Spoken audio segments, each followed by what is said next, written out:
Welcome to SESYNC's seminar series. We're really pleased to have you. I'm really pleased to introduce Dr. Ophélie Couriot. She does very interesting work. If you look at her background, you can see she's certainly done work in the Arctic.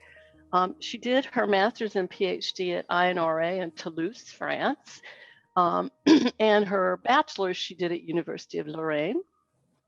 She's been looking for a long time at essentially the distribution of resources and how that influences movement patterns, particularly in herbivores, but there's certainly lots of parallels to human systems. She started her postdoc at SESYNC, and she's been focused on, in this case, climate change and human development and how that influences animal populations in the Arctic. So with that, we'll turn it over to you, Ophélie. Thank you, Margaret, for the introduction. So today I will present to you my postdoctoral research aiming to understand how global change shapes Barren-Ground Caribou population in the North American Arctic. So global change is affecting all ecosystems, and in particular, 83% of the planet is impacted by anthropic activities, and 24% of the planet is covered by cultivated systems. Climate change has led to a rapid change in many ecosystems due to an increase in temperature and precipitation and an advance of spring, leading to a mismatch between plant phenology and other species requirements, for example. And Arctic environments have been more affected than other places on Earth, with temperatures rising twice as fast than other parts of the planet. Precipitation is increasing, ice is melting, and snow cover is decreasing dramatically. In addition, oil and diamond mining is expanding, as well as forestry activities, leading to extended habitat loss for several species in the Arctic. One of the most important terrestrial species that contributes to both ecosystem functioning and human systems in the Arctic is the caribou and reindeer, which is one unique species constituted by several ecotypes, recognizable based on their habitats. Reindeer in Eurasia and woodland caribou, mountain caribou, and barren-ground caribou in North America. Barren-ground caribou plays an important role through its long-distance migrations, and especially since populations, which are called herds, can attain several 100,000 individuals. However, in the last decades and simultaneously to climate change, Barren-Ground caribou herds have known huge decline, with sometimes a decline of over 90% of the herd.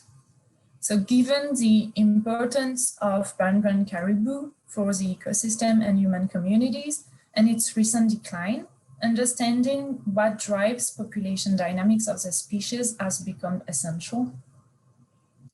And so I will just do a brief and simple overview of population dynamics.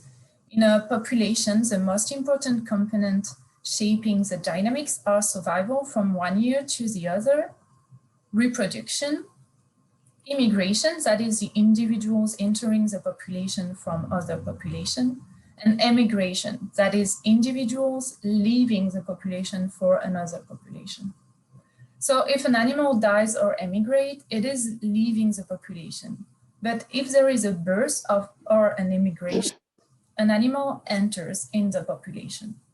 So if survival, immigration, and birth are high, the population grows. But if survival, immigration, and birth are low and immigration is high, the population declines. So during my postdoc, I've been first interested in reproduction, and I dedicated the first year of my postdoc to it. In ungulate species in general, juvenile survival is highly variable across year, and it is a key component shaping population dynamic. In most ungulate species, the timing of parturition, which is birth giving, drives juvenile survival, and it has evolved as a response to predation, resource availability, and seasonality, and births are often synchronized with the peak of resource availability. However, Barren-Ground caribou is an exception, as it is a highly social species which lives in herds of many thousands individuals, and caribou is known to give birth before the peak of resource availability and to synchronize birth in time and aggregate birth in space. Barren-Ground caribou migrate several hundreds of kilometers to reach the traditional calving ground. So traditional calving grounds correspond to areas used every year by the herds and are known to have a low predation risk and high quality forage. So reaching these safe and productive areas before calving likely enhances calf survival. The caribou has to face two major challenges for birth giving. The first one is to calve at a good time, which is at the same time than the other females of the herd and before the peak of resource availability to meet energy requirements linked to lactation. And the second challenge is to calve at a good location, that is in the traditional calving ground in the same place as the other females of the herd.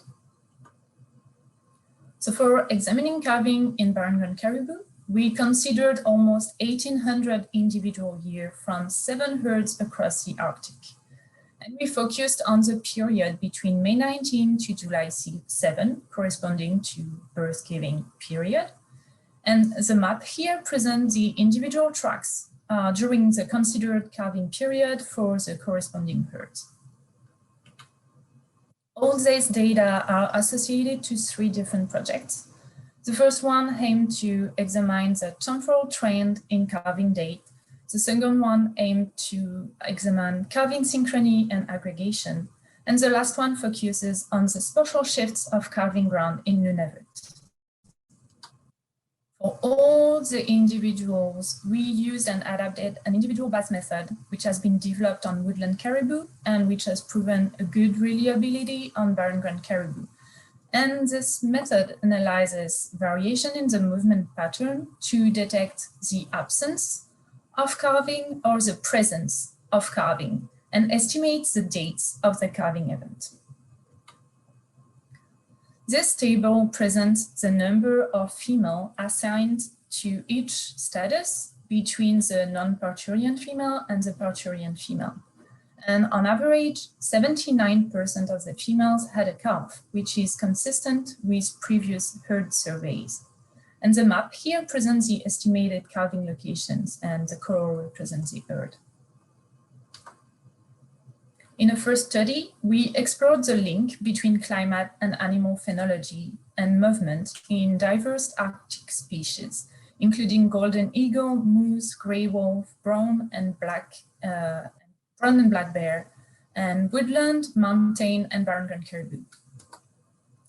The results of the study suggest an advance of summering for golden eagle across the years and a change in movement rate for all species, depending on weather condition in winter and in summer.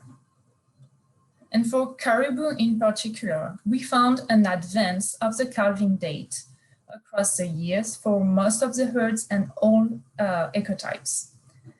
This study shows that key population characteristics such as migration, parturition, and foraging movement are undergoing rapid changes, suggesting that climate change is affecting animals and might have several consequences on populations.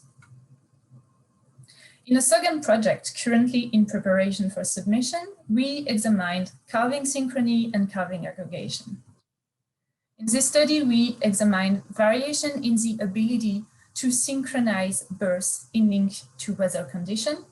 And we also examined the calving location as being inside the traditional core calving range, inside the peripheral range, or outside the range, in link with weather condition, just before and during migration. For a question of time, I will just present these last results, and also because these are the most important ones. So the figures here present pie charts of the probability of calving inside the core calving range in blue, inside the peripheral calving range in gray, or outside the range in orange. when the conditions before migration were good, that is a low amount of precipitation during the previous winter and low temperature and high wind speed before migration, making a thin layer of hard packed snow, which facilitate movement. And under bad conditions, the bottom figure, which is a high amount of precipitation during winter, followed by high temperatures and low wind speed just before migration, making a deep, soft layer of snow, which is known to hamper movements. Oops. Okay, so I'm sorry, this is the one. So overall, we can see that the ability of the female to calve inside the core calving range, again in blue, was higher under good conditions, and then more females calved in the peripheral calving range or outside the range when conditions before migration were unfavorable for movement. We repeated the analysis with temperature and wind speed during migration, and we found similar results with a higher proportion of female calving in the peripheral calving range or outside the range when the amount of precipitation during winter was high and followed by high temperatures and low wind speed during migration. So this proves that even though female caribou are able to adjust migration speed, a combination of poor weather conditions during winter and just before migration or during migration might impact their ability to reach the traditional calving ground on time, and they might be forced to calve outside the protection of the herd and with a potential lower access to high quality forage resource. Finally, the third study is an ongoing project, and in this study we examine the spatial shifts of the calving ground for the Camaniodirac herd. Preliminary results show that there has been a shift of the calving range from south to north between 2013 and 2017. And this shift corresponds to a shift to 85 kilometers, And then the range shifted from west to east between 2017 and 2020. Results also show that all the ranges shared a common area in yellow in both bottom figures. And this area corresponded to 3,000 square kilometers when considering the greater range. So this suggests that the area, this common shared area, contains a combination of high forage resource quality and low predation pressure, making it a suitable area for a successful reproduction. So the next step will focus on understanding the factors leading to such pattern, and we hypothesize that shifts are driven by local resource depletion, but uncertainty constrains animals to navigate around a familiar, potentially productive and productive area, explaining why there is this overlap among all ranges. So in conclusion, through these different studies, we highlighted an advance of the calving date simultaneously to the advance of spring driven by climate change. We also highlighted that unfavorable conditions before and during migration decreased the ability of the females to reach the traditional calving ground, and we observed a spatial shift of the calving ground, leading females to calve in potentially unfamiliar environment. All models of climate change predict that the advance of spring will continue and an increase of temperatures and extreme precipitation events. So this might lead to an ongoing advance of calving date, which in combination to increased temperatures and precipitation might lead to more births outside of the traditional calving ground. Climate change might also lead to a change in resource productivity and distribution, potentially leading caribou to shift calving range and calve in unfamiliar environment. So these results confirm previous study highlighting the importance of protecting the calving ground for caribou. Now I would like to present some ongoing projects. And the first one is related to emigration and immigration process. In a population, the causes of emigration and immigration are numerous, from forage availability, predation or parasitism, or population density. And in particular, high population density can lead to low resource availability per capita, and so encourage individuals to leave the population. Very low population density might also encourage individuals to leave the populations, since low densities lead to an increase in inbreeding or a loss of collective benefits. So this is known as the alley effect, which is the decline in individual fitness at low population density. So the major risk is that when population densities are very low, immigrations might lead to the population extinction. So with the recent declines in caribou populations, we have been interested in the effects of population density and social interactions on the emigration propensity in 3 neighboring herds. In particular, we would like to examine if inter-herd interactions encourage individuals to join a neighboring herd with a higher density. And for the moment, preliminary analysis allowed us to quantify the overlap between 2 neighboring herds, as shown in this figure. And line presents the percentage of overlap between each pairs of herds across time. We have also been able to quantify the number of encounters between 2 individuals from neighboring herds, as presented in this figure. And the line presents the encounter index between pairs of herds through time. So the next step would be to use these tools to examine how inter-herd interaction and herd density drive emigration and immigration among the 3 herds, and what would be the final multitude of factors from weather conditions and climate to social interactions. But in the Arctic, another very important factor affecting animals, among which caribou, is insect harassment.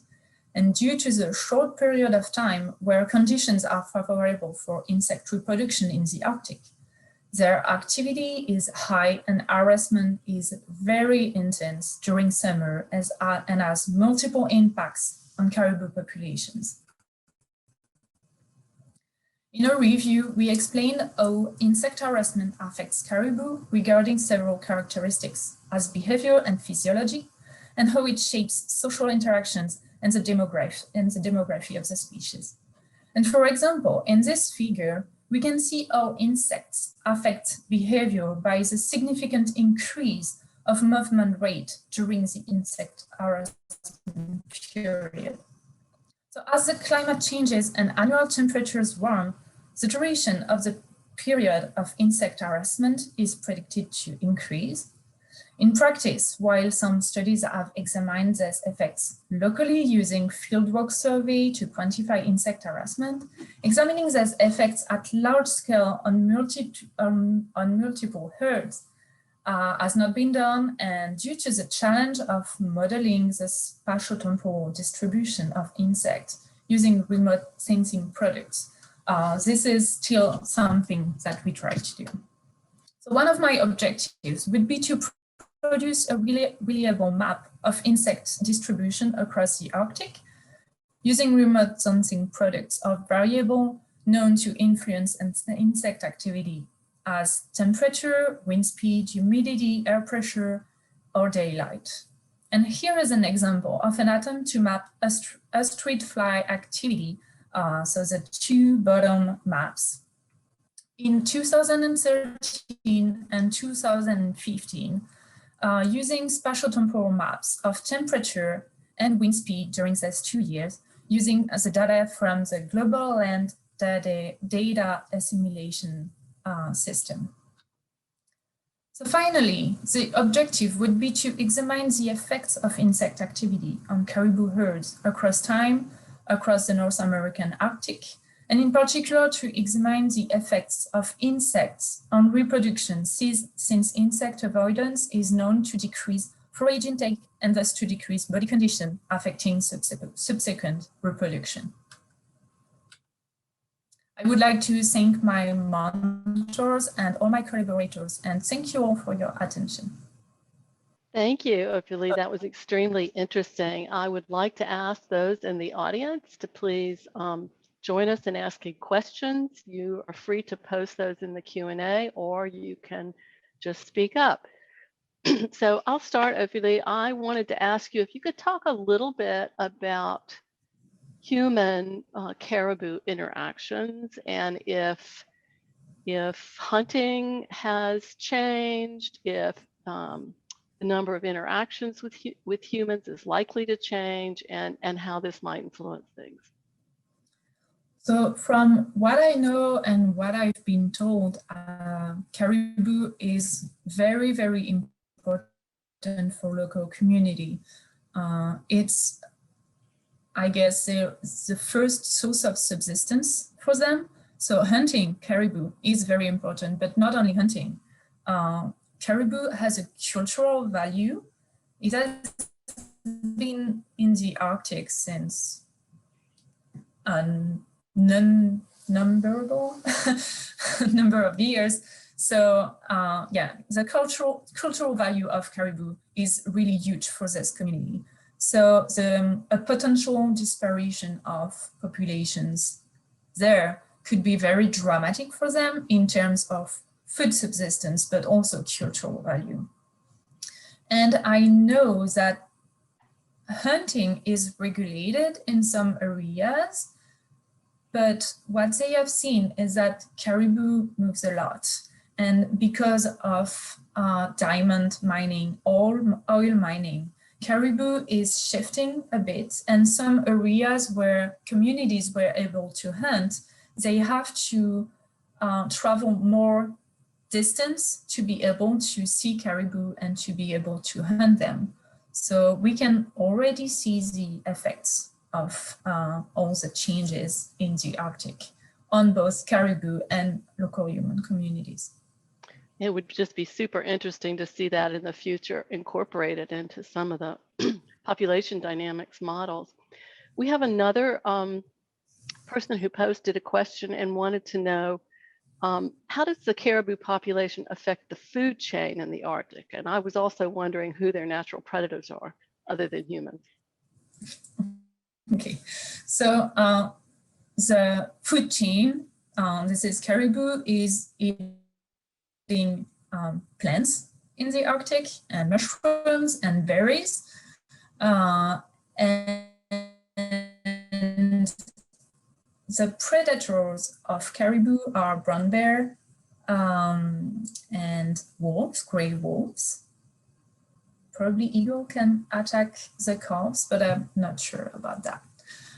Anyway, caribou is a keystone species in the ecosystem because it lives in huge herds, as I said, of many thousands individuals.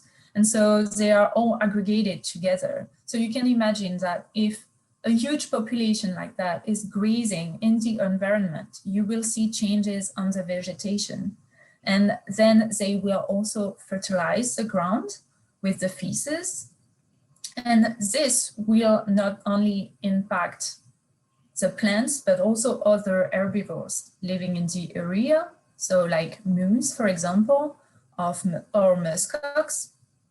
And these huge aggregations are also attracting more predators. So you can see all these dynamics is changing temporally, and especially as caribou is migrating hundreds of kilometers between the Boreal taiga and the Arctic tundra for summer.